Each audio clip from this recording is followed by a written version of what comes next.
અને લક્ષ્મણ માટે વિશિષ્ટ વ્યવસ્થા બનાવી હતી। સૌથી મોટા ઊંચા મંચ ઉપર બેઉ ભાઈઓને ને વિશ્વામિત્ર ઋષિને સ્થાન મળ્યું છે। હજારો રાજાઓ ત્યાં પધારેલા હતા। રાજાઓ પણ ત્યાં બેસી ચૂક્યા છે। બધા રાજાઓ રામ અને લક્ષ્મણ તરફ એક નજર માંડીને બધા જોઈ રહ્યા છે। જેવા રામ અને લક્ષ્મણને જોયા અને કેટલાક રાજાઓ તો હિંમત હારી ગયા। જેમ સૂર્યનો ઉદય થાય અને તારાઓની જેવી દશા થાય એવી સ્થિતિ બાકીના રાજાઓની થવા લાગી છે।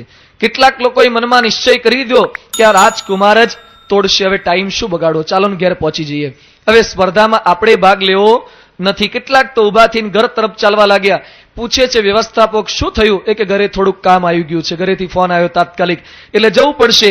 આવું બાનું બનાવીને બધા ઉભા થઈને જવા લાગ્યા છે। એમાં કેટલાક અભિમાની રાજાઓ હતા, એમ કઈ જવાતું હશે, અને આ શું તોડી શકવાનો છે, આપણે બધા ઓછા સમર્થ છીએ, આપણે ચોક્કસ તોડી નાખીશું। આ પ્રમાણે એ પોતે સંકલ્પ કરીને અભિમાની રાજાઓ ત્યાં પોતે બેસી રહ્યા છે। જનકે આદેશ આપ્યો કે સીતાને બોલાવી અને આ રાજમહેલની અંદર હાજર કરો। આ કક્ષની અંદર રૂપના અંબારસમાં સીતા એ સખીઓ સાથે પ્રવેશ કરી રહ્યા છે। તેઓની નજર નીચી છે। લાજની મૂર્તિ સમા સીતાજી યજ્ઞ મંડપમાં પધારી રહ્યા છે। સખીઓ લગ્ન પૂર્વના જે કંઈ ગીતો ગાવાના હોય એ ગીતો સીતાજીની આગળ પાછળ ચાલતા ચાલતા ગીતો ગાય છે। સીતાનું આગમન થતા જ બધા રાજાઓ પોતાનો ડ્રેસ સેટ કરવા લાગ્યા છે। કેટલાક મુગટ સરખો કરવા લાગ્યા। પોતે કેવા દેખાય છે, સીતા પોતામાં લોભાઈ જાય એનો કંઈક પ્રયત્ન બધા કરવા લાગ્યા છે। ફાટેલ આંખે એ સીતા તરફ નજર માંડીને બધા જોવા લાગ્યા છે। કેટલાક ઊભા થઈને દરવાજા બાજુ એક્ઝિટ બાજુ પહોંચી ગયા હતા અને સીતા અમે નજર કરીને પાછા આઈને ગોઠવાઈ ગયા, કદાચ નંબર લાગી જાય તો, કે આટલી રૂપાળી છે કે કદાચ લક બાય ચાન્સ આપણને તક મળી જાય તો સીતાના કમળ જેવા હાથની અંદર જય માળા હતી, વિજય માળા હતી, પુષ્પ માળા હતી। આ માળા જોઈને રાજાઓ વિચાર કરવા લાગ્યા, પોતે જાણે અરીસામાં જોતા હોય માળા સાથે શોભતા હોય ને એવો વિચાર કરવા લાગ્યા।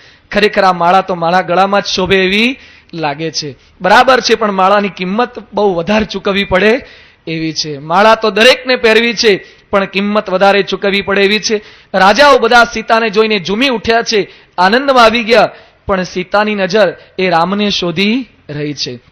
બગીચામાં ગઈકાલે સંધ્યાએ જેનું દર્શન થયું હતું એવા રામને સીતાની નજર શોધી રહી છે। અચાનક રામ દેખાયા, પરંતુ મર્યાદા હતી, આ તો રઘુકુળની મર્યાદા હતી, સાથે સાથે આ મિથિલેશની દીકરી હતી, એટલે મર્યાદા પ્રમાણે અંતરની કીકીમાં રામને કેદ કરી અને સીતા પછી આસન ઉપર બિરાજમાન થઈ ગયા છે। પ્રભુને પ્રાર્થના કરવા લાગ્યા। એ સમયે જનકે બંદીજનો જે હતા એને પ્રતિજ્ઞાની જાહેરાત કરવાની આજ્ઞા કરી।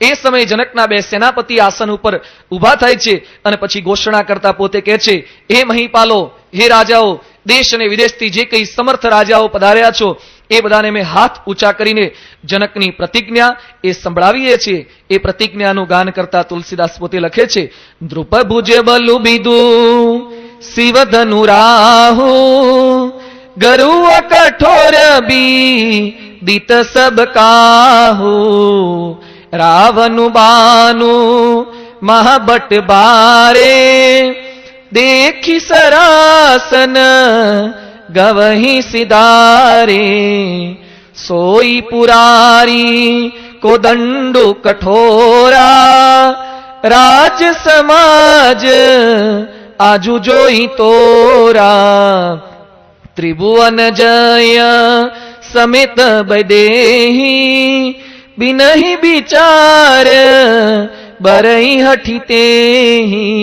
हे राजाओ, તમે સાંભળો, આપ જે રાજાઓ અહીંયા એકત્રિત થયા છો એ શિવના ધનુષ્યને ઉચકીને બતાવવાનું છે, પણ યાદ રાખજો આ શિવના ધનુષ્યને રાવણ જેવા મહાશક્તિશાળી રાજાઓ પણ ઉચકી શક્યા નથી, તો તમારી શું વિસાત। પણ સાંભળી લેજો, આ જનકની પ્રતિજ્ઞા છે, જે ઉચકી શકશે એ જ જનકની સુપુત્રી સીતાનો હાથ એ ગ્રહણ કરી શકશે। આપ રાજાઓનું બાહુબળ ખરેખર ચંદ્ર સમાન છે, પણ શિવનું ધનુષ્ય એ રાહુ સમાન છે। જેમ રાહુ એ ચંદ્રનું ગ્રહણ કરી જાય છે, એમ તમારી શક્તિનું આ ગ્રહણ એ ધનુષ્ય કરી જશે। બીજો કહેવાનો અર્થ તુલસીદાસ કહે છે કે રાજાઓને ચંદ્રની ઉપમા કેમ આપી? જેમ ચંદ્રની અંદર એક કાળો ડાઘ જોવા મળે છે, એમ રાજાઓના મનની અંદર પણ શક્તિનો અહંકાર રૂપી એક કાળો ડાઘ હતો, એટલે અહીંયા આ પ્રમાણે ચંદ્રની ઉપમા આપે છે। બીજું ચંદ્રની ઉપમા શા માટે આપી? જેમ સૂર્ય પ્રકાશે અને પછી ચંદ્રનો પ્રકાશ આપણે બરાબર જોઈ શકતા નથી, એમ તમારી શક્તિ એ તો ચંદ્ર સમી છે અને સૂર્યવંશી રામ તો પોતે પધાર્યા છે. હવે તમારી શક્તિ કંઈ જણાવવાની નથી. એટલે પણ ચંદ્રની ઉપમા અહીં આપે છે. કેટલાક સુગ્ન વિચાર કરવા લાગ્યા છે કે આપણી પૃથ્વીના રાજા એવા અહીંયા રામ પધાર્યા છે, અને એમાં પૃથ્વીની પુત્રી એ તો સીતા છે અને આપણા બધાની પણ પુત્રી તુલ્ય કહેવાય, એટલે ચોક્કસ એની સાથે ધનુષ્ય યજ્ઞમાં આપણે ભાગ લેવાય નહીં. આપણી દીકરી થઈ કહેવાય, પણ કેટલાક અહંકારી માણસો છતાં પણ વરવા માટે પોતે બેઠા છે. પ્રતિજ્ઞા સાંભળીને અભિમાની રાજાઓ પોતે લલચાઈ ગયા, ભેટ બરાબર બાંધી છે, ઈષ્ટદેવને પ્રાર્થના કરવા લાગ્યા છે અને પછી પોતે ધીમે ધીમે જે પ્રમાણે શરત કરી છે એ પ્રમાણે બધા તત્પર બની ગયા છે. એમાં પ્રથમ રાજા પોતે ઊભા થયા છે એ ધનુષ્યને પોતે ઉંચકવા માટે. દરેકની નજર એના તરફ છે. પેલા રાજાએ પોતાનો મુગટ સરખો કર્યો, પોતે કેડ બાંધી છે અને દરેકના મનમાં સંકલ્પ થાય છે કે કોણ બનેગા સીતાપતિ, કોણ બનેગા કરોડપતિ. તમારી સિરિયલ આવે છે ને, આ કોણ બનેગા સીતાપતિ. હવે સીતાનો પતિ એ કોણ થવાનો છે? દરેકના મનની અંદર આ પ્રમાણે ઝંખના છે, આકાંક્ષા છે, મનમાં જિજ્ઞાસા છે. અને પેલો પ્રથમ વ્યક્તિ રાજા ઉભો થાય, કેપ થઈ જાય છે, હાથ પછાડે, મૂછે તાવ દેતા દેતા જાય, દરેક સામે નજર કરે છે. વળી સીતા સામે ઘડીએ ઘડીએ નજર કરે, ધનુષ્ય સામે પોતે નજર કરે અને પછી પગ ઉપર પોતાના હાથ પછાડે, મૂછમાં હસે, પોતાનું બળ બતાવે છે. એક હાથે ઉચકવા માટે પ્રયત્ન કરવા જાય છે. એ કે હમણાં ધનુષ્ય તો હમણાં ઉચકી નાખીશું. એક હાથે ઉચકવા ગયા પણ ધનુષ્ય સહેજ પણ હલ્યું નહીં. ખૂબ પ્રયત્ન કર્યો પ્રથમ રાજાએ, પણ ધનુષ્ય સહેજ પણ હલતું નથી. ફરીથી રાજાએ બે હાથે પ્રયત્ન કર્યો, જોર કર્યો, ખૂબ તાકાત કરી, પણ ધનુષ્ય સહેજ પણ હલતું નથી. અને નિરાશ થઈને ફરીથી પાછા રાજા આવી જાય અને બાકીના તમામ રાજાઓ હુરિયો બોલાવે છે, ફુર્રે, અને બધા લોકો એ આ પ્રમાણે એને હેરાન પરેશાન કરવા માટે આ પ્રમાણે નાદ કરી રહ્યા છે. પેલા પાછા આઈને ગોઠવાઈ ગયા, નતમસ્તક બની ગયા છે અને બાજુમાંથી કોણ ઊભું થાય છે એની રાહ જોવે છે. બીજો રાજા ઊભો થાય છે. એ વખતે પહેલો રાજા ભગવાનને પ્રાર્થના કરે છે કે મારાથી ન ઉચકાયું, હવે કૃપા કરજો, પેલો એ ના ઉચકી શકે.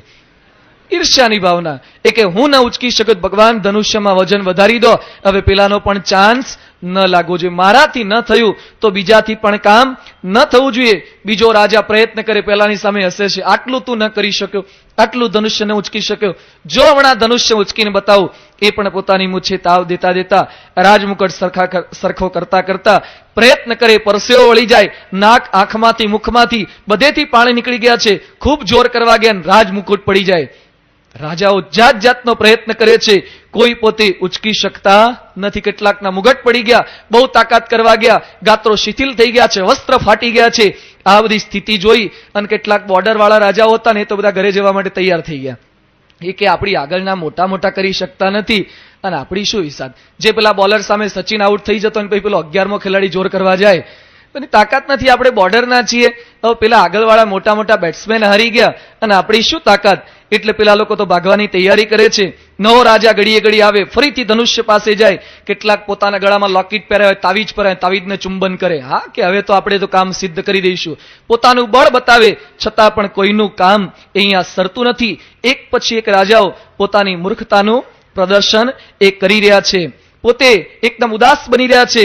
બધા 0 રનની અંદર મોટે ભાગે આઉટ થઈ ગયા છે, કોઈનાથી સેટ પણ હલતું નથી. એ વખતે સીતા અને એની સખીઓ બધી રાજી થાય છે કે બરાબર છે, હે પ્રભુ, કોઈનાથી ઉચકાઈ ન જવું જોઈએ.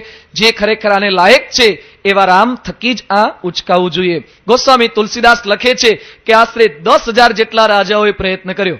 હજારો રાજાઓ તો એકત્રિત થયા હતા મોટા યજ્ઞ મંડપની અંદર, બધાએ પ્રયત્ન કર્યો, પણ એ લોકો કોઈ ઉચકી શકતા નથી. અને રાજાઓ પછી અંદર અંદર ઘુસપુસ કરવા લાગ્યા કે જનકે આપણને અપમાન કરવા તો નથી બોલાયા ને, કે આ ધનુષ્યને ખીલા મારી નીચે ફિટ તો નથી કરી દીધું લાગતું ને, કે કોઈનાથી હલતું નથી, બરાબરનું ફિટ કર્યું લાગે છે. જનકે ચોક્કસ આપણને અપમાન કરવા જ બોલાયા લાગે છે. એ વખતે જનક ગુસ્સે થઈને બોલ્યા, દીપ દીપ કે ભૂપતિ નાના આય સુની હમ જો પન ઉઠાના દેવ દનુજ તારી મનુજ શરીરા વિપુલ બીર આ એરન ધીરા. મારી પ્રતિજ્ઞા સાંભળીને દેશ ને વિદેશથી દરિયા પારથી પણ કેટલાય રાજાઓ અહીંયા પધાર્યા. દેવો, દાનવો, માનવો બધાએ પ્રયત્ન કર્યા, પરંતુ મને લાગે છે કે મારી કુંવરીને યોગ્ય કોઈ મૂર્તિઓ આ પૃથ્વી પર જન્મ્યો નથી. બ્રહ્માએ મારી કુંવરીને યોગ્ય વરનું નિર્માણ આ પૃથ્વી પર કર્યું નથી. અરે શિવ ધનુષ્ય ચડાવવાની તો વાત તો શું, કોઈક શિવ ધનુષ્યને સહેજ હલાવી પણ ન શક્યા. ધિક્કાર છે રાજાઓ તમને, ધિક્કાર છે મારી જાતને. મને સમજાયું કે આજે પૃથ્વી એ વીર વિનાની થઈ ગઈ છે. સૌ આશા છોડી દો, પોતપોતાના ઘરે ચાલ્યા જાઓ, તમારું મોઢું પણ મને ન બતાવો. વિધાતાએ ખરેખર મારી વૈદેહીના ભાગ્યમાં વિવાહ લખ્યો નથી લાગતો. અરે પ્રતિજ્ઞા તોડું તો મારું પુણ્ય નાશ પામે, કે પ્રતિજ્ઞા એકવાર લીધી ને પછી પ્રતિજ્ઞા તોડે છે, અને ન તોડું તો મારી દીકરી કુંવારી રહે. મને સમજાતું નથી મારે શું કરવું. આ પૃથ્વી વીર વિનાની બની ગઈ છે. જો જાણતો હોત તો ક્યારે ભૂલથી પણ આવી પ્રતિજ્ઞા કરી અને ઉપહાસ પાત્ર ન બનત. આ સાંભળીને બધા જાનકી તરફ જોઈ અને લોકો, નગરવાસીઓ, એની પત્ની સુનયના બધા દુઃખી થઈ ગયા છે. જનકે આવું અપમાન કર્યું છતાં પણ કેટલાક રાજાઓ ત્યાં બેસી ગયા. એમાં કેટલાક સજ્જન રાજાઓ પણ આવ્યા હતા. સજ્જન રાજાઓ પેલા દુર્જનને કહે છે ચાલો હવે જતા રહીએ, હવે અહીંયા બેસાય નહીં. કે પેલા કે બેસો ને શું ઉતાવળ છે, કે ઘરે ક્યાં એવું મોટું કામ છે, અહીંયા બેસો. એ કે ન બેસાય. આમણે કેવો બધો અપમાનના શબ્દો ઉચ્ચાર્યા. આપણા બાપ દાદાની કીર્તિનો સવાલ છે, આબરૂના કાંકરા થઈ ગયા. પેલા દુર્જન રાજાઓ કહે છે અહીંયા પાળિયા થઈ જાય તોય વાંધો નથી, પણ અહીંયા તો સીતાના પતિ થઈને જ જવું છે. પણ ક્યાંથી પતિ થવાશે? તમે એક ધનુષને ઉચકી પણ શક્યા નથી, છતાં પણ શા માટે બેસી રહેવું? એ કે શાંતિથી બેસો, કે કદાચ લક બાય ચાન્સ નંબર લાગી જાય તો. પણ ક્યાંથી નંબર લાગે? એ કે સાંભળ, કે કોઈ ધનુષ્ય ઉચકી શક્યું નથી. હા, કે કોઈ ઉચકી શક્યું નથી. તો પછી હવે વશિષ્ઠને અથવા તો પેલા જે એના કુલગુરુ છે વિશ્વામિત્ર, એને મળી અને જનક એ પોતે મસલત કરશે કે કોઈનાથી ઉચકાઈ નથી, હવે શું કરું? તો સ્વયંવર થશે. સ્વયંવર થશે, એમાં સીતા વરમાળા લઈને નીકળશે, અને જે વધારે સ્માર્ટ દેખાશે જેને ગમશે એને વરમાળા પહેરી દેશે. લક બાય ચાન્સ આમાં નંબર લાગે એવું છે, એટલે બેસી રહીએ. ઘરે આમાં શું કામ છે? અત્યારે કઈ 3 ફેઝ નો પાવર નથી, પાણી પાવાનું છે નહીં, કે આ પ્રમાણે કઈ ઉતાવળ નથી, અને કઈ અત્યારે તો જન્માષ્ટમીની રજાઓ ચાલે. બેસો ને શાંતિથી, કદાચ લક બાય ચાન્સ નંબર લાગી જાય તો. માણસોની ભાવના આવી છે. એકવાર એક ભારતીય, અમેરિકન ને બ્રિટન વાળા 3 માણસો ભેગા થયા હોટલની અંદર. ભારતીયોના મનમાં કંઈક આવી ભાવના, કદાચ નંબર લાગી જાય તો. આશા અને શ્રદ્ધામાં ભારતીયો ખરેખર આગળ હોય છે. ગમે તેટલા હેરાન પરેશાન થાય, નિષ્ફળ થાય તો એ આશા છોડે નહીં. એમાં 3 જણા ચા પીવા ગયા, અને પછી ચા એક કપ પીધી ને અમેરિકા વાળાએ કપ આખો ઊંધો પાડી દીધો, બ્રિટન વાળાએ સીધો રાખ્યો, ને ભારતીય આડો રાખ્યો. પેલા એ 3 અંદર ચર્ચા કરી, શું કર્યું? અમેરિકા વાળા કે બસ હવે આપણે પીવું નથી એટલે આપણે ઊંધો પાડી દીધો. પેલો બ્રિટન વાળો કે આપણે હજી પીવાની ઈચ્છા છે એટલે સીધો રાખ્યો. ભારતીયને પૂછ્યું ત્યાં આડો કપ કોઈ દાડો રકાબીમાં રખાય? કાં તો સીધો હોય અથવા તો ઊંધો હોય. ભારતી કે આપણે આવે તો પીશું, નહીં તો કઈ નહીં.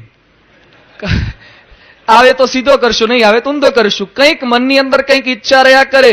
મોડે મોડે પણ કદાચ લક બાય ચાન્સ કોક આપનારો મળી જાય તો. અહીંયા આ લોકોના રાજાઓના મનની અંદર પણ કંઈક આવી શ્રદ્ધા છે.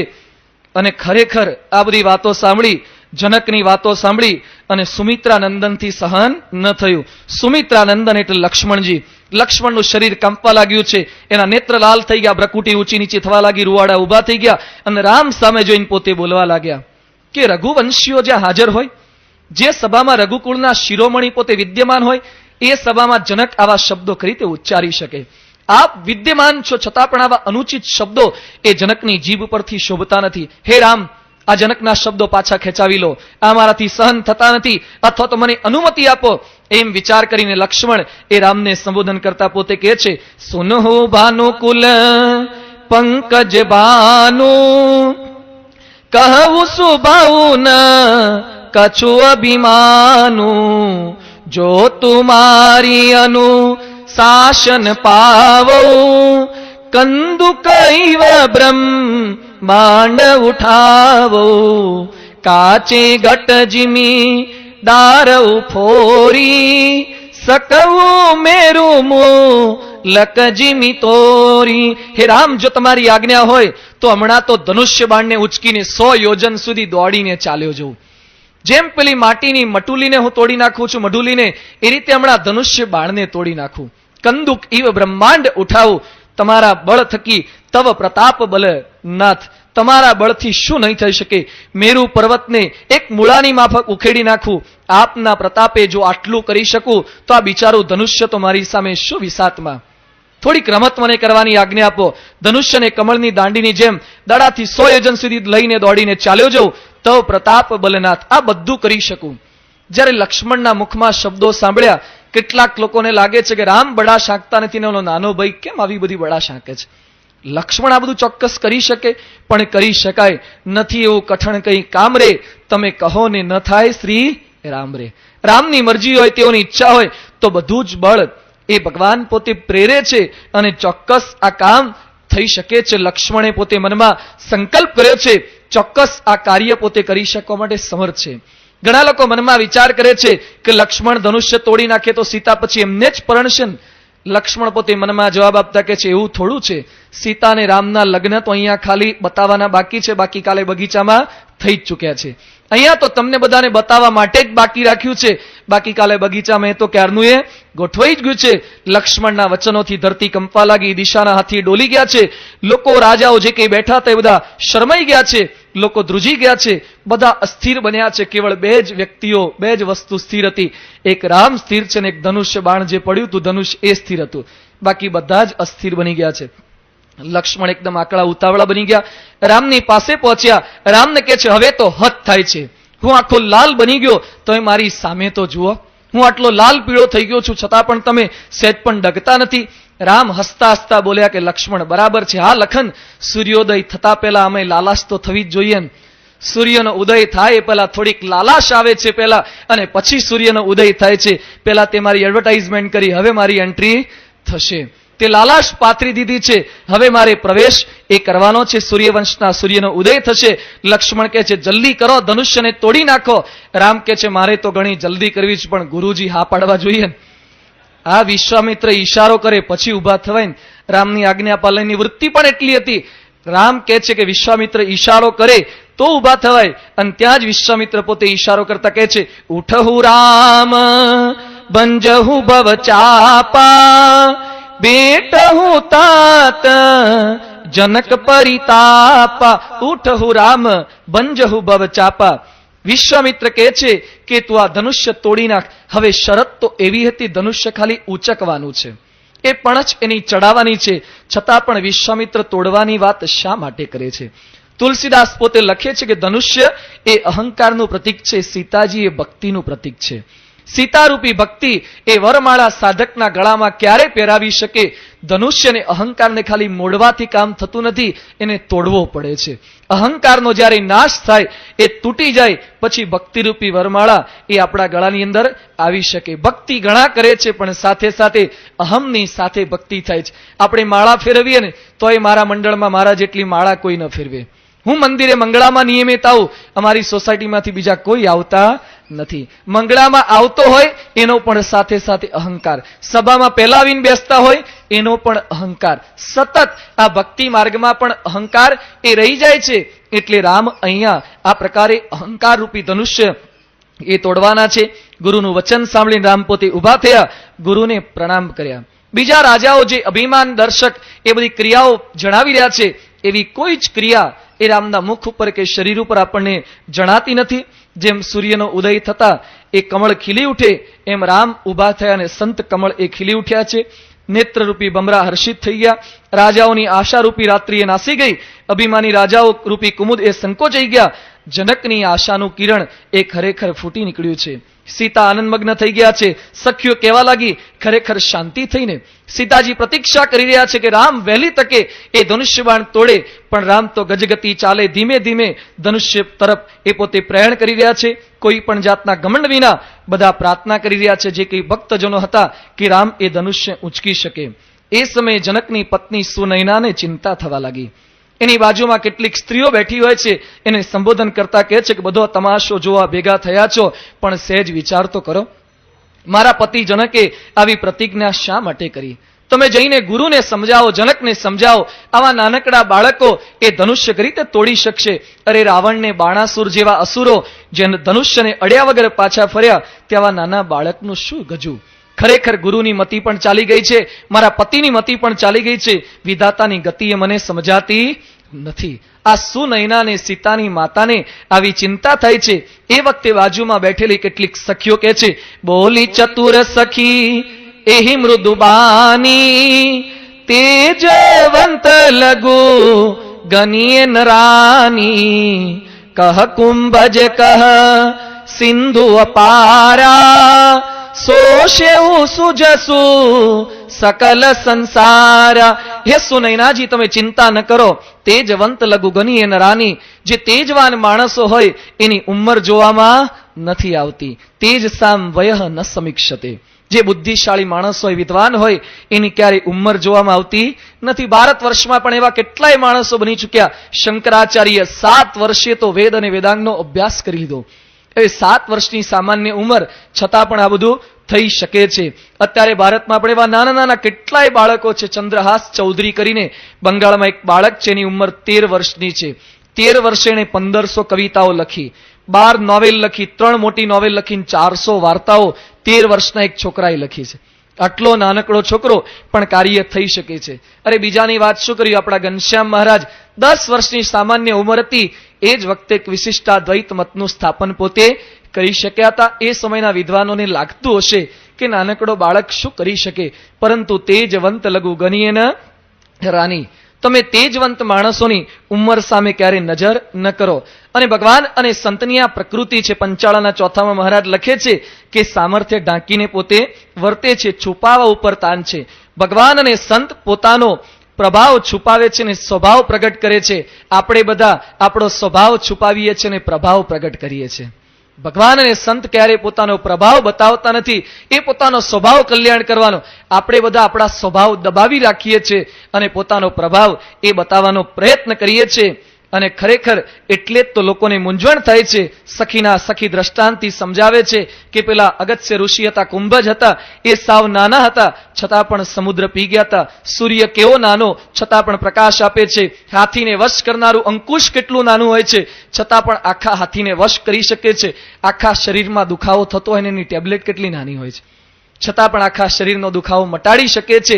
એ વખતે આવડા મોટા શરીરનો આટલો મોટો દુખાવો અને આવડી નાની ગોળીથી કેમ દૂર થાય એવો વિચાર આપણે કરતા નથી. એમ તેજવંત લઘુ ગણી અને રાની, એને નાના ન ગણો. અને ખરેખર સખીની વાતથી સુનૈનાની શંકાનું સમાધાન થયું, વિશ્વાસ પ્રગટ થયો. સીતારામને જતા જોઈને શિવ અને પાર્વતીને પોતે પ્રાર્થના કરે છે, ગણપતિને પ્રાર્થના કરે છે.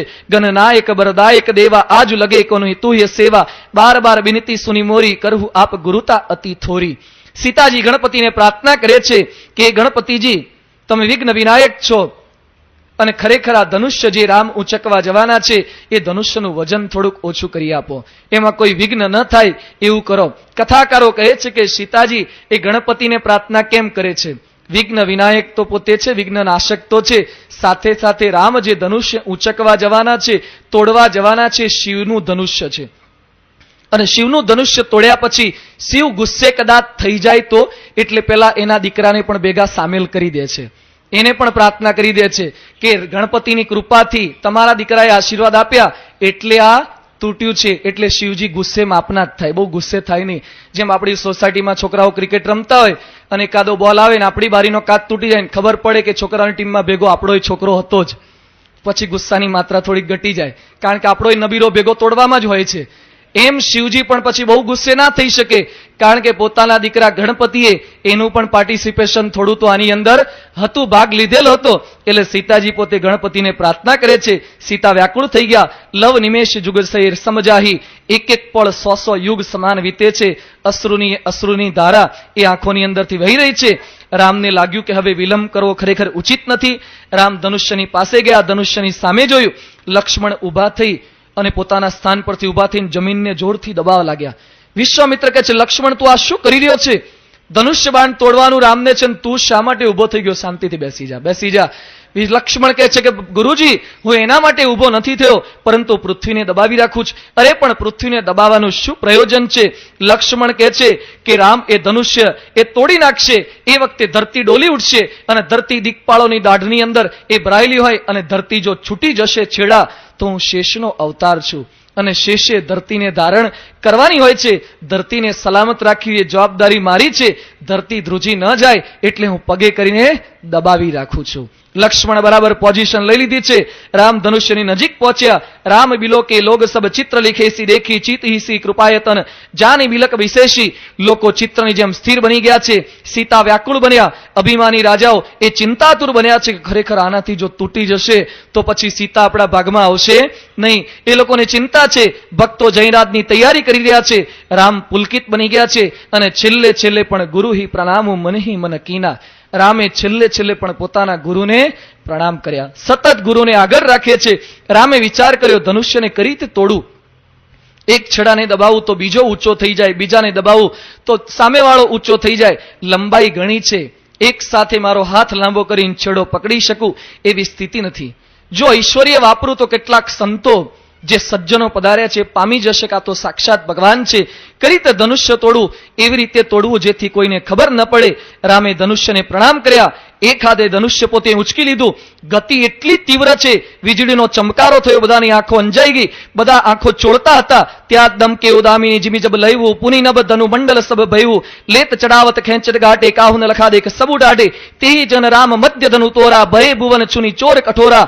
બધા આંખો ચોળે છે. ત્યાં જ પ્રભુએ બીજા છેડાને ખેંચી લીધો. ભયંકર કડાકો થયો, લોકો ધ્રુજવા લાગ્યા. સ્વર્ગની અંદર દેવોએ પોતાના કાન ઉપર હાથ મૂકી દીધા. હિમાલયની તળેટીમાં મહાત્માઓના ધ્યાન એ ભંગ થઈ ગયા છે. મેરુની ચટ્ટાનો તૂટવા લાગી, સાગર કિનારા ઓળંગવા લાગ્યા, નદીઓ વેગવંતી બની ગઈ, સિંહાસન ધ્રુજી ગયા. લોકોએ કાન ઉપર હાથ મૂકી દીધા. એ જ સમયે રામે પોતાના હાથની અંદર ધનુષ્ય ખેંચી લીધું અને ધનુષ્યનો ભંગ કરી નાખ્યો. બોલો શ્રી રામચંદ્ર ભગવાનની. રામે ધનુષ્ય તોડ્યું અને લોકો આનંદ મગ્ન બની ગયા છે. ભક્તો એ જયનાદ કરવા લાગ્યા, ભક્તો નાચવા લાગ્યા. આ કેવળ ધનુષ્ય નથી તૂટ્યું, ધનુષ્ય તૂટ્યું સાથે સાથે જનકની ચિંતા પણ તૂટી છે. આ કેવળ ધનુષ્ય નથી તૂટ્યું, સાથે સાથે સુનયનાની શંકા પણ તૂટી છે. આ કેવળ ધનુષ્ય નથી તૂટ્યું, અભિમાની રાજાઓનો અહંકાર પણ સાથે સાથે તૂટ્યો છે. આ કેવળ ધનુષ્ય નથી તૂટ્યું, સીતાનો વિરહ અને સીતાનો વિયોગ પણ તૂટ્યો છે. એટલું જ નથી, ધનુષ્ય તૂટ્યું સાથે સાથે લંકામાં બેઠેલી મંદોદરીનો ચૂડલો પણ હવે તૂટવાનો પ્રારંભ થવાનો છે. એમાં પણ તિરાડ હવે પડવાની છે. એટલે ધનુષ્ય તૂટીને લોકો આનંદમાં આવી ગયા. વિશ્વામિત્ર મંચ પરથી નીચે ઉતર્યા, રામે પ્રણામ કર્યા. ગુરુ મૌન ધારણ કર્યું, હૃદય ભરાઈ આવ્યું. ધન્ય છે રાઘવ, તને ધન્ય છે, તે મને ખરેખર કૃતાર્થ કર્યો. અવધેશને સોંપતા, દશરથને સોંપતા મને ખરેખર કેટલો આનંદ થશે. આવા દીકરાઓને તમે મારી સાથે મોકલ્યા હતા, તે મારું નામ રાખ્યું, તે મારું નાક રાખ્યું. વિશ્વામિત્ર ખૂબ આનંદમાં આવી ગયા છે. લક્ષ્મણ તો અનંત આનંદમાં આવી ગયા. એ છલાંગ મારીને કૂદકો મારીને રામ પાસે પહોંચી ગયા છે. સહેજ પણ શિસ્ત જાળવતા નથી, વિવેક જાળવતા નથી. અને રામની સામે જોતા પહેલા જનકની સામે જોઈ અને પોતે મશ્કરી કરી રહ્યા છે. જનકને કહે છે, તમે કહેતા હતા ને કોઈ ક્ષત્રિય બચ્યા નથી, શા માટે આવું બોલતા હતા? મારા મોટા ભાઈ હાજર હતા, રઘુવંશી હાજર હતા, ને આવું વાક્ય તમે કેમ બોલી શક્યા? જનક પોતે પશ્ચાતાપ કરે છે, નતમસ્તક બની ગયા છે, માફી માંગી રહ્યા છે.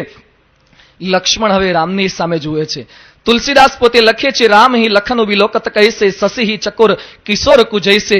જેમ એ ચકોરનું બચ્ચું એ ચંદ્રની સામે જોવે, એમ લક્ષ્મણ એ રામની સામે જુએ છે. આમ તો એમ કહેવાય છે કે ચંદ્રને ચકોરની પ્રીતિ છે, ચકોરના બચ્ચાની વાત કંઈ આવતી નથી. છતાં પણ ચકોરના બચ્ચાની ઉપમા એ લક્ષ્મણને શા માટે આપી? કારણ કે ચકોરનો પ્રેમ એ બે દિશામાં વિભાજિત થયેલો હોય છે. ચકોરને ચંદ્રમાં પણ પ્રીતિ હોય છે અને સાથે સાથે ચકોરીમાં પણ એટલી જ પ્રીતિ હોય છે. એટલે લક્ષ્મણને ચકોરની ઉપમા નથી આપી, લક્ષ્મણને ચકોરના બચ્ચાની, જે અવિવાહિત છે, પરણેલું નથી, એની ઉપમા આપી. કારણ કે એને ખાલી ચંદ્રમાં જ પ્રીતિ હોય, એને હજી એંગેજમેન્ટ થવાના બાકી હોય, એટલે ચકોરીમાં પ્રીતિ કરવાની બાકી હોય. એમ લક્ષ્મણને હજી બીજા કોઈમાં પ્રીતિ થઈ નથી, એને ચંદ્રમાં જ પ્રીતિ હોય. એમ રામની અંદર પ્રીતિ છે, રામમાં અનુરાગ છે. એ જ સમયે શતાનંતમ આય સુધીના સીતાગમનું રામ પહિકીના. શતાનંદ ઋષિએ આજ્ઞા કરી કે સીતાજીને લાવો. સીતાજી હાથમાં વરમાળા લઈને નીકળ્યા છે. હૈયું અતિશય હરખાય છે જનક, અને સુનયનાની આંખની અંદરથી હર્ષના આંસુ આવી રહ્યા છે. હજારો આંખો એ સીતા ઉપર મંડાયેલી છે. રામ એ તૂટેલા ધનુષ્યની બાજુમાં ઉભા છે. સીતાજીએ રામ સમક્ષ પોતે પધાર્યા છે.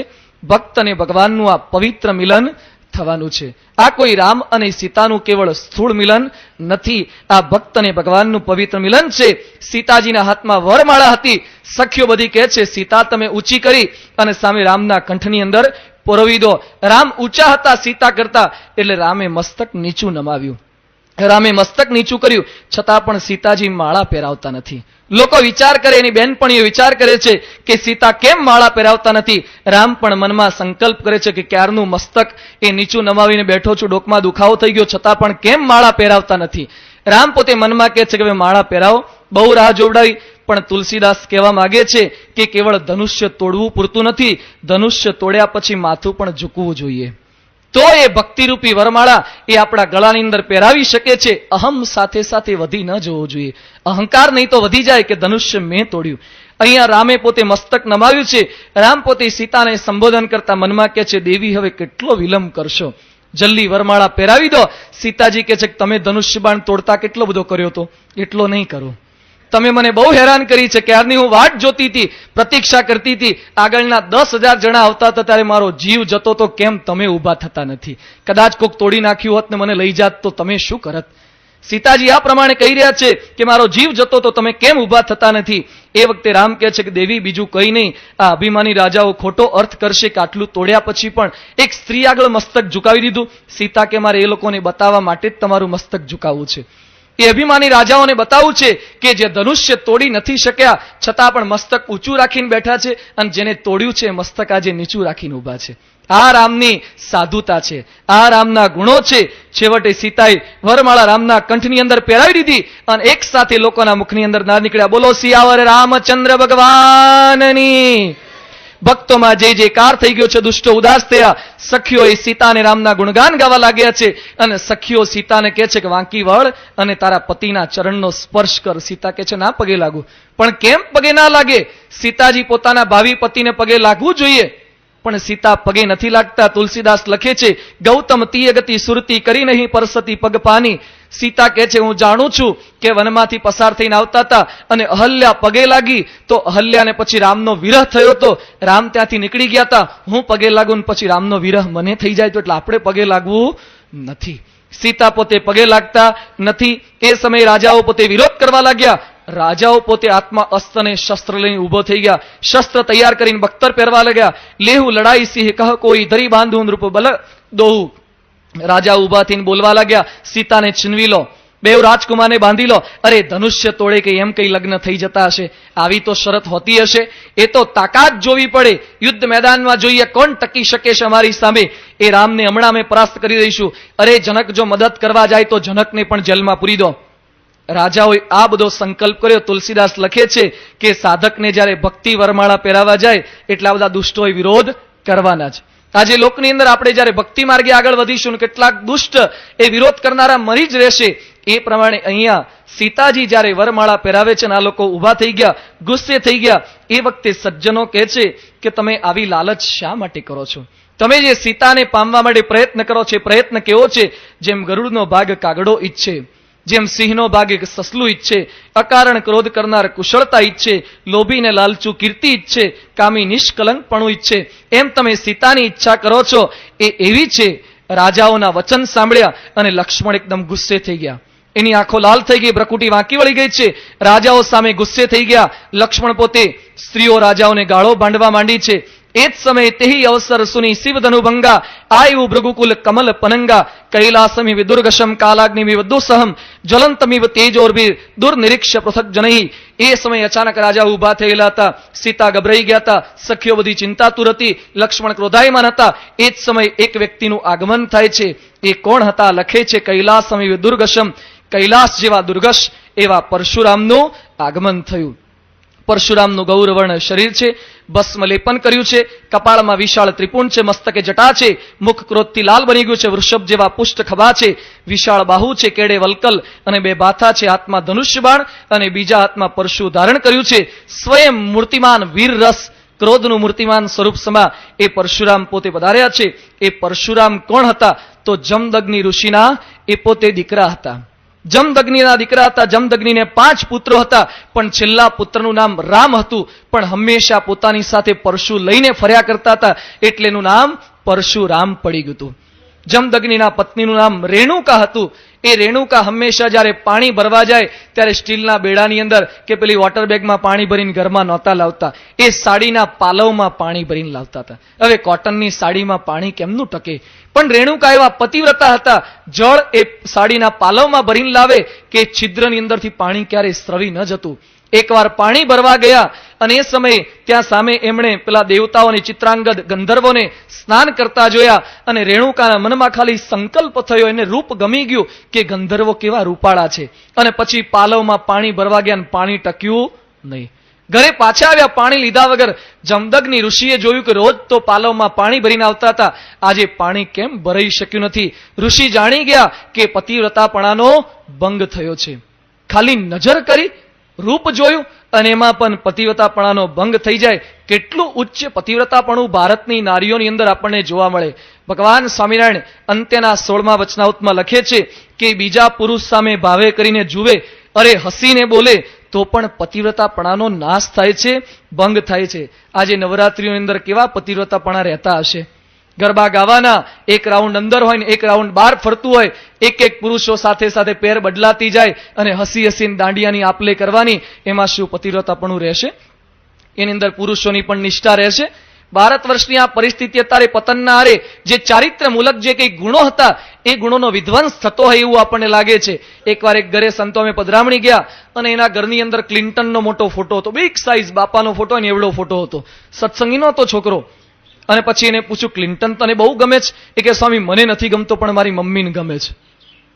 એ કે મારી મમ્મીને ક્લિન્ટન બહુ ગમે છે. એ કે મારા પપ્પા કરતા પણ એને ફોટો ક્લિન્ટનનો બહુ ગમે છે. હવે ઘરમાં એનો પતિ હાજર છે છતાં પણ ક્લિન્ટનના ફોટા લગાઈ રાખે છે. હવે કેટલું પતિવ્રતાપણું રહ્યું કહેવાય? ઘરની અંદર જાત જાતના એક્ટરોના અને એક્ટ્રેસોના ફોટા લગાવશે, એ પતિવ્રતાપણાનો ભંગ થવાનો એ પ્રારંભ થઈ ચૂક્યો છે.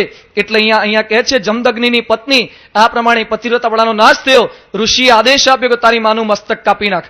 બીજા દીકરાઓ તૈયાર ન થયા. પરશુરામે વિચાર કર્યા સિવાય એ પોતાના પિતાની આજ્ઞાનું પાલન કર્યું, માતાનું મસ્તકનો ઉચ્છેદ કરી નાખ્યો. જમદગ્નિ પ્રસન્ન થયા, બોલ માગી લે. એ કે મારી માનું માથું પાછું હતું એવું કરી આપો. અને મારી માને મારી સાથે કઈ રોષ ન રહે, એને યાદ ન રહે કે મેં એનું માથું કાપ્યું હતું, નહીં તો પાછી ઝઘડો કરશે, આખી જિંદગી સુધી મેણા મારશે. એને યાદ ન રહેવું જોઈએ કે મેં એનું માથું કાપ્યું હતું. એવા વરદાન માગી લીધા. રેણુકા યથાવત પુનઃ બની ગયા છે. આ પ્રમાણે પરશુરામ આવા શક્તિશાળી હતા. અને પરશુરામે ક્ષત્રિયો જે કાર્તવીર્ય સહસ્ત્રાર્જુન હતો એણે પોતાના પિતાનો નાશ કર્યો, એટલે એણે પોતે સંકલ્પ કર્યો કે ક્ષત્રિયોને હવે મારી નાખવા છે. 21 વાર એણે પૃથ્વીને નક્ષત્રી કરી નાખી હતી. 21 વાર પૃથ્વી ઉપરથી ક્ષત્રિયને હોધીને પકડી જવાના. જેમ પેલા ગાયના ડબ્બાવાળા રોડ પર ગાયો ફરતી હોય પકડીને લઈ જાય ને, એમ ક્ષત્રિય ક્યાંય દેખાયો નથી ને પકડીને એને મારી જ નાખવાના. આ પ્રમાણે ક્ષત્રિયને મારી લોહીના સરોવર એ પરશુરામે પોતે ભર્યા હતા. અને છેવટે હવે કશ્યપ ઋષિએ જોયું, કશ્યપ એના ગુરુ હતા, કે ક્ષત્રિયોનો સહાર કરશે એટલે એને વચનની અંદર બાંધી દીધા છે. આવા તેજસ્વી પરશુરામ એ પોતે પધાર્યા છે. અને જેમ બાજને જોઈને તેતર પક્ષી એકદમ ગભરાઈ જાય, એમ પરશુરામને જોયા રાજાઓ બધા ગભરાઈ ગયા. જે રાજાઓ અભિમાન કરતા હતા, બડાશ મારતા હતા, એ બધા રાજાઓ ગભરાઈ ગયા. અને તુલસીદાસ પોતે લખે છે, પીતુ સમેત કહી નિજ નામા, લગે કરન સબ દંડ પ્રનામા, જહી સુભાઈ ચિતવહી તુ જાની, સો જાની જનુ આઈ ખુટાની. રાજાઓએ બધાએ હથિયાર મૂકી દીધા. હમણાં તો એમ બોલતા હતા કે રામને પકડી લઈએ, જનકને પકડી લઈએ. બધાએ જૈસે તે સ્થિતિમાં આવી ગયા.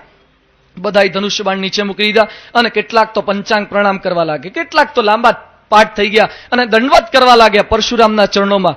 પરશુરામને પ્રણામ કરી અને પોતાના બાપ દાદાના નામ આપવા લાગ્યા. તમે ઓળખો, મારા બાપુજીનું નામ આ હતું. કે તમારી ઓળખાણ તો આપણી તો જૂની છે, નહીં? આપણે રોડ ઉપર ટ્રાફિક પોલીસ પકડી પાડે ને પછી ઓળખાણ કાઢવા મળશે છોકરાઓ. કે નહીં, મારા પપ્પા છે, આ PSI ની ઓળખાણ છે. પકડાઈ જાય પછી ઓળખાણ બધી કાઢવી પડે. એમ અહીંયા પરશુરામ આગળ આ બધા રાજાઓ ઓળખાણ કાઢવા લાગ્યા. તમે તો મારા બાપુજીને ઓળખો છો, વર્ષોથી આપણે તો જૂનો નાતો છે ને. એકવાર તમે ચાતુર્માસ કરવા ગયા હતા, મારા ઘરે 2 રાત રોકાયા હતા, રાતે હું તમારા પગ દાબતો હતો. અને મારા બાપુજીએ પૂછાયું છે ક્યારે ફરીથી ઘરે આવવાના છો. આ પ્રમાણે પોલસન લગાવવા માંડ્યા છે બરાબર આ પરશુરામ સમક્ષ. પણ પરશુરામ કોઈથી સહેજ પણ ડગેવા નથી. જનકે પ્રણામ કર્યા, સીતાને પ્રણામ કર્યા, જાનકીને આશીર્વાદ અપાયા. વિશ્વામિત્ર પણ આવ્યા અને રામ લક્ષ્મણનો પરિચય આપ્યો, પ્રણામ કરાવ્યા. પરશુરામ જનક સમક્ષ ગુસ્સે થઈને કહે છે, આટલી બધી ગિરદીશાની છે, આટલા બધા માણસો કેમ ભેગા થયા છે, આ હજારો રાજાઓને ભેગા કેમ કર્યા? જનક, તને ખબર નથી કે પરશુરામની પરવાનગી વગર એ કોઈ દિવસ ક્ષત્રિયો ભેગા ન થઈ શકે? જેમ મોટું ફંક્શન કરવું હોય કલેક્ટરની પરમિશન લેવી પડે, એમ અહીંયા ક્ષત્રિયોને ભેગા કરવા હોય અને પરશુરામની પરમિશન વગર આવું ફંક્શન થઈ જ ન શકે. શા માટે તે બધાને ભેગા કર્યા? કોને પૂછીને ભેગા કર્યા છે? હું ક્ષત્રિયોનો કાળ છું, હમણાં બધાને મારી નાખું. અને જેવી વાત સાંભળીને કેટલાક રાજાઓ પાટલા બારણેથી ભાગવાની તૈયારી કરવા માંડ્યા. એ કે હવે તો મર્યા જ સમજો નહીં. કોલેજમાં પાછળ 2 બારણા હોય ને, પાટલા બારણેથી પ્રોફેસર આવે પેલા નીકળી જાય. એ પ્રમાણે અહીંયા પણ પરશુરામની વાતો સાંભળી અને પરશુરામની વાત સાંભળી, ધનુષ યજ્ઞની વાત સાંભળી અને જનક પણ એકદમ ગભરાઈ ગયા છે. અને એ જ સમયે પરશુરામે શિવ ધનુષ્યના ટુકડા જોયા. ટુકડા જોયા એકદમ ગુસ્સે થઈ ગયા. અતિરીસ બોલે વચન કઠોરા, કહું જડ જનક ધનુષ્ય કહી તોરા, બેગી દેખાવ મુડ નત આજુ, ઉલટ હી મહી જવું લહી તવરાજુ. હે જડ જનક, તું મને જાણ કર કે ધનુષ્ય કોણે તળ્યું, બતાવ, નહીં તો રાજ્ય ખેદાન મેદાન કરી નાખીશ. આ સાંભળીને રાજાઓ પરસ્પર વાતો કરવા લાગ્યા કે જનકે ખરેખર ઘોષણા કરી હતી. હવે તમે આશા છોડીને જતા રહો. હું તો કહેતો તો ઘરે જતું રહેવા જેવું, તું ના પાડતો તો લે શું મળ્યું. હવે હું કહેતો તો કઈથી ઉભા થઈને જતા રહીએ. હવે જો ભેગા ભેગા આપણને મારી જ નાખશે. આ પરશુરામ નહીં જ છોડે. હું પહેલા કહેતો નહીં, ખોટા રસ્તે પેલી ગાડી લઈ જાય ને સિગ્નલ ચાલુ હોય તો એટલે પાછળવાળો કહેતો નથી જવા જેવું, અને પછી પકડાઈને પછી કે હું નતો કહેતો નથી જવા જેવું, છતાં પણ તું લઈ ગયો, હવે પૈસા ભરી દે, દંડ ચૂકવી દે. એ પ્રમાણે રાજાઓ મનમાં પસ્તાવો કરવા લાગ્યા છે. સીતાના માતા પણ મનમાં પસ્તાવો કરે છે. બીધી સબ સંવરી બાત બિગારી, જનકની મૂંઝવણ પારખી ગયા. જનક સમક્ષ પરશુરામ આગ્રહ કરે છે, તું મને જણાવ કે ધનુષ્ય બાણ કોણે તોડ્યું. પણ જનક પોતાના જમઈનું નામ કેમ આપી શકે? એના જમઈએ તોડ્યું છે. હવે નામ તો અપાય નહીં. રામ પોતે મૂંઝવણ પારખી ગયા, અને રામ પોતે કેવા સ્થિર હતા. તુલસીદાસ લખે છે, હૃદયને હર્ષુ વિશાહુ કછુ બોલે શ્રી રઘુવીર. રામ પોતે સેટ પણ ડગતા નથી. પરશુરામનો આટલો બધો ગુસ્સો છે, છતાં પણ રામ સ્થિર છે અને પોતે બોલે છે, નાથ સંબુધનું બંજ નિહારા, હોઈ કેયું એક દાસ તુમારા. રામ સ્થિરતા રાખીને પોતે કહે છે, નત મસ્તક થયા, હે નાથ, શિવ ધનુષ્ય તોડનારો જરૂર તમારો કોઈ સેવક હશે. આપણે આવું ધનુષ્ય તોડ્યું હોય તો પછી શું કહીએ? બોલો, મેં તોડ્યું છે. આપણે દાદાગીરી કરીએ, અહંકારથી બતાવી શકીએ. રામ ધનુષ્ય તોડ્યા પછી પણ પરશુરામને પગે લાગે છે, વંદન કરે છે અને કહે છે, નાથ શંભુ ધનુ ભંજ નિહારા, હોય કેવું એક દાસ તુમારા. કોઈ તમારો દાસ હશે. આવડું મોટું કામ કર્યા પછી પણ રામ નમ્રતા જાળવી શકે છે. રામની વાત સાંભળીને પરશુરામ ગુસ્સે થઈ ગયા અને પરશુરામ કહે છે, સેવા કરે તેને સેવક કહેવાય, આ તો શત્રુનું કામ કર્યું છે. અને પાછી સેવકની વાત કરે છે, કાન ખોલીને સાંભળી લે, જેણે શિવ ધનુષ્ય તોડ્યું છે એ સહસ્ત્રબાહુ અર્જુન કરતા પણ મારો કટ્ટર દુશ્મન છે, એને હું છોડીશ નહીં. આવી બધી ધમકી લક્ષ્મણથી સહત ન થઈ. લક્ષ્મણ વિશ્વામિત્રની બાજુમાં ગયા અને વિશ્વામિત્રને કહે છે, બાપજી, આ મુલાકાત છે ને ખોટી ગોઠવાઈ ગઈ લાગે છે. આ બંનેની ફ્રીક્વન્સી સેટ થતી નથી. રામ એકદમ શાંત છે અને પેલા એકદમ કડક છે. આનું છે ને મેચિંગ મારી સાથે સારું થાય એવું છે, અને મને થોડીક પરમિશન આપો. હવે પરશુરામ સાથે હું સ્ટ્રાઇક પર હું આવું કે એની સામે મને જવા દો. અને વિશ્વામિત્ર ઈશારો કરે કે લગાવ બાજી તું હવે. અને પરશુરામની સામે લક્ષ્મણ આવીને ગોઠવાઈ ગયા છે. પરશુરામ ગુસ્સે થઈ ગયા છે, કોણે તોડ્યું છે? એ વખતે લક્ષ્મણ કે છે, આટલા બધા ગુસ્સે કેમ થાવ છો? બહુ ધનુહી તોરી લરીકાઈ, કબુ ન અસી રીસ કિની ગોસાઈ. બાળપણમાં આવી તો કેટલી કામઠીઓ અમે તોડી નાખી, તોય આવો ગુસ્સો નહોતો કર્યો. એક ધનુષ્ય તૂટી ગયો, આટલા બધા રાતા પીડા કેમ થઈ જાઓ છો? એક ધનુષ્ય પર આટલી બધી મમતા કેમ છે? સાધુ થયા છો અને એક સામાન્ય ધનુષ્યમાં આટલી બધી પ્રીતિ શાની રાખો છો? હવે આ પ્રમાણે જાત જાતના દાવ દંશ એ પોતે લક્ષ્મણ પોતે મારવા લાગ્યા છે. પરશુરામ ગુસ્સે થઈ ગયા, હે છોકરા, તું કાળને વશ થઈ રહ્યો છે, બોલવામાં કાળજી રાખ. શિવના ધનુષ્યને તું સામાન્ય કામઠી જેવી કહે છે? અરે આ તો શિવનું ધનુષ્ય છે, એની બરાબરી કોઈ ન કરી શકે. લક્ષ્મણ હસીને કહેવા લાગે, અમારા માટે તો બધા હરખા કે, અમે કોઈ આવો ભેદ પાડતા જ નથી. તમારે લેબલ મારવું જોઈએ ને કે ઉપર શિવનું ધનુષ્ય છે, અમને ખબર પડે. ઉપર લેબલ મારીને રાખવું જોઈએ. અમે તો બધા ધનુષ્યને સરખા જ ગણીએ છીએ, અમને એવા ભેદની કંઈ ખબર પડે નહીં. પરશુરામ ગુસ્સે થઈ ગયા, અરે કહ્યું નહીં આ શિવનું ધનુષ્ય છે, આ પિનાક પાણીનું છે, કેવું મહાન હતું. લક્ષ્મણ કે, બાપજી ગુસ્સે ના થાવ, ધનુષ્ય આટલું મહાન હતું, ધનુષ્ય મહાન હતું, ઘડીએ ઘડીએ વાતો કરો છો તો ધનુષ્ય તોડનારો એનાથી મહાન ના થયો? આટલો વિચાર તો કરો. ધનુષ્યને મહાન મહાન કરો છો તો ધનુષ્ય તોડનારો તો એનાથી પણ મહાન થયો. લક્ષ્મણના પ્રત્યેક વાક્યે આગમાં ઘી હોમાતું હોય એમ પોતે એકદમ ગુસ્સે થઈ ગયા છે. લક્ષ્મણ કે, અમે તોડ્યું નથી, પણ અમારો ક્ષત્રિયનો સ્વભાવ છે કે અસ્ત્ર કે શસ્ત્ર જોયું હોય ને એટલે સહેજે અમારા હાથમાં લઈને એ ચેકિંગ કરીએ, ટેસ્ટિંગ કરીએ. રામ ને અમે બંને જણા પસાર થતા હતા, મારા ભાઈ આગળ નીકળ્યા અને પેલું ધનુષ્ય જોયું, મારા ભાઈએ હાથમાં લીધું, રમત રમતમાં તૂટી ગયું. હતું અમારે તોડવાનો કોઈ આશય નહોતો. ધનુષ્ય જૂનું હતું, ખરેખર જૂનું થઈ ગયું એટલે અંદર એને કઈ બહુ બળ નહીં રહ્યું હોય એટલે તૂટી ગયું છે. આ બધી વાત સાંભળીને પરશુરામ તો ખરેખર ગુસ્સે થાય છે. સ્પર્શ કરતા તૂટી ગયું આવી વાત સાંભળી અને પરશુરામ કે છે, આ બાળકની માતાની ગોદ ખાલી થવાની લાગે છે. આ બાળકની માતા હવે પુત્ર વિહોણી થવાની લાગે છે. આ દુષ્ટને મારો સ્વભાવ ખબર નથી લાગતો. હું ક્ષત્રિય વંશનો દુશ્મન છું. તારા મા બાપને શોકમગ્ન થવું પડે એવું ન કર. આ પરશુ તે જોયું છે? લક્ષ્મણ કે, વારંવાર પરશુ શું બતાવો છો? મને આંખો છે, મને બધું દેખાય છે. ઘડીએ ઘડીએ બતાવવાની જરૂર નથી. તમે એમ માનો છો કે અમે ભાગી જઈશું? તમે પરશુ બતાવશો એટલે અમે ડરી જઈશું. આ તો તમારા ગળામાં મેં જનોઈના ત્રાગડા જોયા છે, 3 દોરા, અને તમારા કપાળમાં ત્રિપુંડ જોયું એટલે હું તમારા સામે અસ્ત્ર કે શસ્ત્ર ઉપાડતો નથી. અમારા રઘુકુળની પરંપરા છે કે ગાય, વિપ્ર અને ભગવાનના સાધુ ઉપર ક્યારે હાથ ન ઉપાડો એટલે હાથ ઉપાડતો નથી. એકવાર કપાળમાંથી ત્રિપુંડ ભૂસી નાખો અને જનોઈ કાઢી તો જુઓ, પછી મારું બળ તમને બતાવી દઉં. પરશુરામ કે આ તો માથાનો મળ્યો છે, કે કોઈ દિવસ આવી મુલાકાત તો થઈ જ નહોતી. અને ખરેખર પરશુરામ ગુસ્સે થાય છે, તે મારું આ પરશુ જોયું નથી. એ કે ઘડીએ ઘડીએ પરશુની શું વાત કરો છો? આમ તો તમારે પરશુ રાખવાની કોઈ જરૂર જ નથી. તમારી જીભે કરીને લોકો કપાઈ જાય એવી જીભ તમારી બહુ તીક્ષ્ણ છે. કે લક્ષ્મણ હવે જીભ ઉપર આ પ્રમાણે આરોપ નાખી રહ્યા છે. પરશુરામ ગુસ્સે થઈ ગયા. હે વિશ્વામિત્ર, સાંભળી લો, આ બાળક કુબુદ્ધિ વાળો છે, કુટિલ છે, કાળને વશ થયો છે, સૂર્યવંશના પૂર્ણ ચંદ્રમાં કલંકરૂપ છે. એક ક્ષણમાં એનો કોળિયો કરી નાખીશ. એને બચાવવા માંગતા હોય તો મારા પ્રતાપ અને બળની કેટલીક વાતો એને કરો. લક્ષ્મણ કહેવા તમારા બળની પ્રતાપની બીજા આઈ કાર્ડ આપવાની જરૂર નથી, તમને એમ ઓળખી લીધા છે.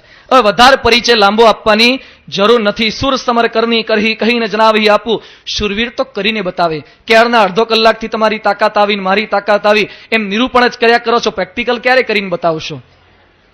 લક્ષ્મણ આ પ્રમાણે વાતો કરે. પરશુરામે પરશુ હાથમાં લીધું, હાથ ઊંચો કર્યો, લક્ષ્મણને મારવા જાય છે અને પછી કે છે હવે મને કોઈ દોષ ન દેશો. છોકરું જાણીને બહુ વખત જવા દીધો. વિશ્વામિત્ર પગમાં પડી ગયા, વિનંતી કરે છે અપરાધ ક્ષમા કરો. બાળ દોષ ગુણ ગનહીન સાધુ. બાળકના દોષ સામે ક્યારે સાધુ જોતા નથી. પરશુરામ કહે છે તમારા કહેવાથી બચી ગયો, નહીં તો એને મારી નાખત, એને ઋણમાંથી મુક્ત કરી નાખત. લક્ષ્મણ કે કરો ને મુક્ત, ઋણમાંથી મુક્ત કરી દો. આપને અત્યાર સુધી કોઈ મારા જેવો મળ્યો નથી લાગતો રણ મેદાનમાં. એ વખતે રામ પોતે આગળ પધાર્યા. નાથ કરહું બાલક પર છોહું, શુદ્ધ દૂધ મુખ કરીએ ન છોહું. આ મારો ભાઈ છે ને, એના મોઢામાં હજી દૂધની ગંધ આવે છે, હજી તો બહુ નાનો છે. એ વખતે પરશુરામ ગુસ્સે થઈ ગયા. એના મોઢામાં દૂધ નથી ગંધાતું, ઝેર ગંધાય છે. લક્ષ્મણના મોઢામાં તું ક્યારનો દૂધ પીતો કરે છે, પણ એના મોઢામાં તો ઝેરની ગંધ આવે છે. શરીરેથી ગૌર વર્ણનો છે, ઉજળો દેખાય છે, પણ એનું મન તો કાળું મેષ જેવું છે. વિચિત્ર સ્વભાવનો તારો ભય છે. આ પ્રમાણે એકદમ ગુસ્સે થઈને જણાવે છે. લક્ષ્મણ હસતા હસતા કહે છે કે મુનિ, તમે શાસ્ત્રો વાંચ્યા નથી લાગતા? શાસ્ત્રોમાં લખ્યું છે કે ક્રોધ તો નરકનું દ્વાર છે. તમે તો સાધુ છો, છતાં પણ ક્રોધ કેમ કરો છો? આમ તો મારે તમને કહેવાય નહીં, પણ સારું નહીં. બહુ ક્રોધ કરીએ ને તો શરીરની શક્તિ એ ક્ષીણ થઈ જાય. આ પ્રમાણે લક્ષ્મણ બરાબરના આકરાવેણ મારે છે અને પછી કહે છે કે ધનુષ્ય હવે તો સાજું થાય એવું નથી. છતાં પણ તમને બહુ એટલી બધી ઈચ્છા હોય તો કોઈ મિસ્ત્રીને બોલાવીને પછી રિપેરિંગ કરાવીએ, અથવા ફેવિકોલનો ડબ્બો લાવીને સાંધી બતાવીએ તમને. આ પ્રમાણે લક્ષ્મણ વચનો મારે છે. અને લક્ષ્મણ કહે છે કે ક્યારના અડધા કલાકથી ઉભા છો, થાકી ગયા છો, એટલે શાંતિથી બેસીને ગુસ્સો કરો, થાકી ગયા છો. આ પ્રમાણે લક્ષ્મણ શબ્દો મારે છે. પરશુરામ કહે છે તારો ભાઈ જોતો ખરો. જનક પોતે વચ્ચે પડ્યા. જનક વિનંતી કરે છે કે એને માફ કરી દો, ધનુષ્ય તોડનાર તો કોઈક બીજો છે. એ વખતે રામ પણ પોતે આગળ પધાર્યા છે. રામ કહે છે એનો કોઈ વાંક નથી. રામે પોતે પરશુરામને પ્રણામ કર્યા. લક્ષ્મણને પરશુરામ કહે છે મારી નજર સામેથી દૂર કરો. લક્ષ્મણ કે આંખો બંધ કરી દે તો નજર સામેથી બધા દૂર થઈ જાય છે. કોઈને દૂર ધકેલવાની જરૂર નથી, ખાલી આંખો બંધ કરવાની જરૂર છે. પરશુરામ રામ પર ગુસ્સે થઈ ગયા કે ધનુષ્ય તોડીને હવે તું મને શિખામણ આપે છે? તારો ભાઈ તારી સંમતિથી જ આ બધા કડવા વચન ઉચ્ચારી રહ્યો છે. ચાલ મારી સાથે યુદ્ધ કર, નહીં તો તને રામ કહેવરાવાનું તું બંધ કર. આ પ્રમાણે રામે તો મસ્તક ઝુકાવ્યું જ્યારે પરશુરામના શબ્દો સાંભળ્યા. અને પછી રામ મનમાં વિચાર કરે છે કે ભૂલ લક્ષ્મણની છે, ગુસ્સો લક્ષ્મણ કરે છે, બધો મારા પર ઉતારે છે. વાંધો નહીં, હવે ભાઈની દોષ છે એટલે આપણે સહન કરી લેવું જોઈએ. પણ રામ પોતે પરશુરામને પ્રણામ કરીને કહે છે અમે વીર છીએ એવો દાવો મેં ક્યાં તમારી સમક્ષ કર્યો છે? આપ તો મસ્તક સમાન છો, અમે ચરણ સમાન છે. ક્યારે મસ્તક અને ચરણ વચ્ચે યુદ્ધ થઈ શકે નહીં. યુદ્ધ કરતા પહેલા જ હું ઘોષણા કરું છું કે અમે તમારી સામે હારી ચૂક્યા છીએ. બોલો તમારી કઈ સેવા કરું?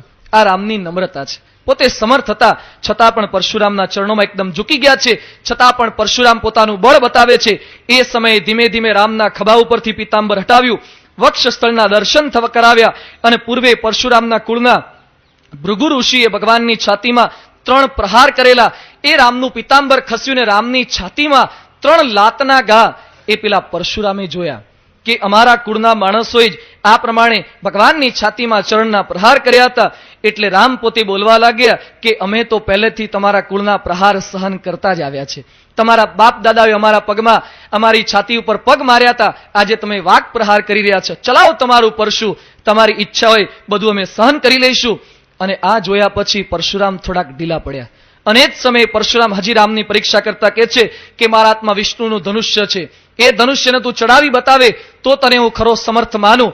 અને પરશુરામ હજુ તો કંઈ વિચાર કરે એ પહેલા જ રામે પરશુરામના હાથમાંથી એ ધનુષ્ય છીનવી લીધું. રામે હાથ લાંબો કર્યા સિવાય અચાનક આશ્ચર્ય થયું, એ ધનુષ્યને ચડાવી દીધું અને રઘુવંશના શિરોમણી એવા રામનો જયનાથ થવા લાગ્યો. પરશુરામની શક્તિ બધી ક્ષીણ થઈ ગઈ. પરશુરામ અવતાર કહેવાય છે, પણ ભગવાનની શક્તિ હતી ત્યાં સુધી એ પોતાનું સામર્થ્ય બતાવી શક્યા. હવે રામનો જય જયકાર થવા લાગ્યો છે.